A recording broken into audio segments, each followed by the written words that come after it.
Fools and a fresh new memorial, 100 dead bodies, a live editorial. Puppets for the puppeteer, feeding on the atmosphere, laughing at the rotten flesh. Guns got street legal, fire over Babylon, the limelight. Eat people jumping off the overpass, cause your light was overcast, wasn't ready for the burn. Look at how the heat treat you preachers in the pews, feeding people sweet evil. I don't get into the news, the fruit is in between the vines, the labor is the law. You sacrifice to reach people's lives, falling from the skies, creeping in between the sides, sinking in your wounds deep enough. You might need needles pushed through your open eyes to kill you with a crooked swine. Every rapper try to rhyme just to get the borrowed time, money and attention, accolades and women, food for a hollow soul, lies for a weak ego.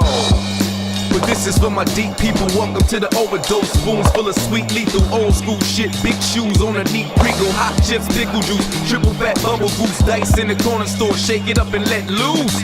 You know the truth, woo woo. The world keeps spinning and you too uncool. 10 toes full of talent, take your hairline loose, yeah.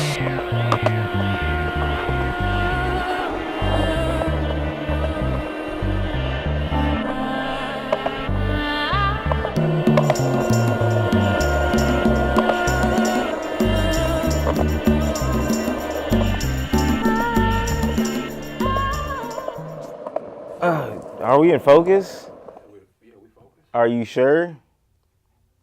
Is this a nice shot? I can't tell because I set everything up using Joel and. I can see that white hair right here. It's nice and crispy. What? Can you not? Dang. Relax, it's not zoomed in there. You.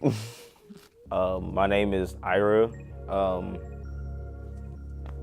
It's 3 letters. Just figure it out. How long have you been skateboarding for? Oh, my math's always off.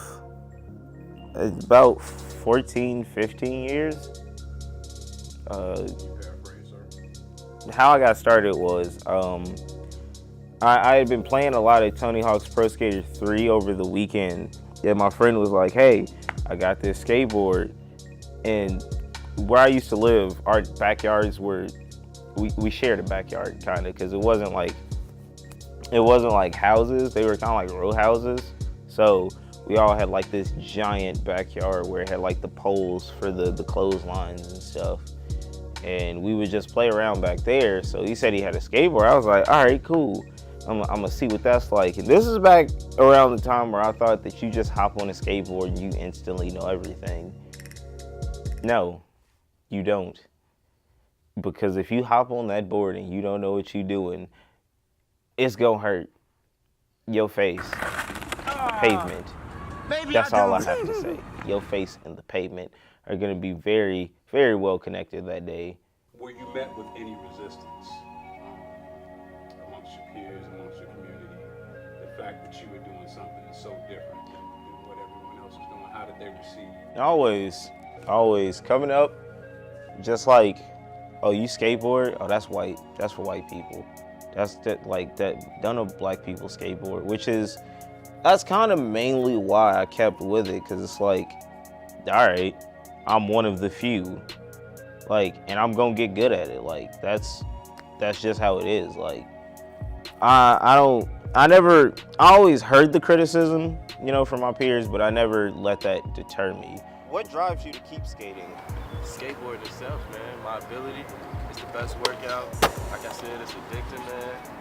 There's nothing better than rolling around. Okay, how do you perceive color representation in skating? There is none. I feel like mass media still, they overproduce white skating versus black skating. But I feel like black skaters just don't have those outlets, you know what I'm saying? There's no networking classes. People not looking for us, you know what I'm saying? You gotta really be on to get noticed. If there was one thing that you had to tell the next generation of skaters of color, what would be one thing you tell them?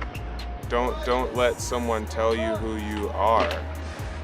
Like, tell yourself who and what you are and do something like amazing. Don't just, don't give up, it's gonna be hard, but it doesn't mean that you're not good. It just means that you have to make an improvement in order to do what you have to do, and you're alive and you have a brain and you're a human, and so that means you have an unlimited supercomputer on top of your head and you can do anything. How do you think the color representation in skateboarding was in your generation as opposed to now? I feel like there's still people who don't accept that black skate. Like last week, I was skating down the street and this dude was like, "Hey, look, a brother on a skateboard." And I just kept pushing. It's just it's grown a lot for us, but it's still. There's still like a separation. So if you had one thing to tell the next generation of skaters of color, what would that one thing be? Just skate. Just have fun. Don't think about it too much. Just keep pushing. Don't let anybody tell you that you can't. Also, don't argue with cops. Just leave.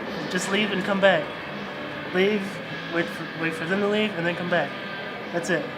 Go. I try to make the punchlines crunch rhymes every hour's lunchtime, picking on these rappers till they whine like grapevines. Heard about your track record, how you heavy in the game. You started on the bricks, finished in the fast lane. Now you on the world tour, posted in a private plane, slanging them your Kelsey Grammer on the air. Fraser Crane sent you up at heaven's door, guess that you could make it rain. I don't think it's natural, money going down the drain. Now let them out with the gall to be bowling. Stud so flooded you could call him New Orleans. Every woman that he meet melt like Sheldon. $1,000 tennis shoes, wild endorsements, showing rappers how to move. Practically a foreman. All the time he didn't know what was coming for him. Giddy as a schoolgirl, swimming in his fortune, sleeping on a cruel world. Life can be alarming. It's lonely.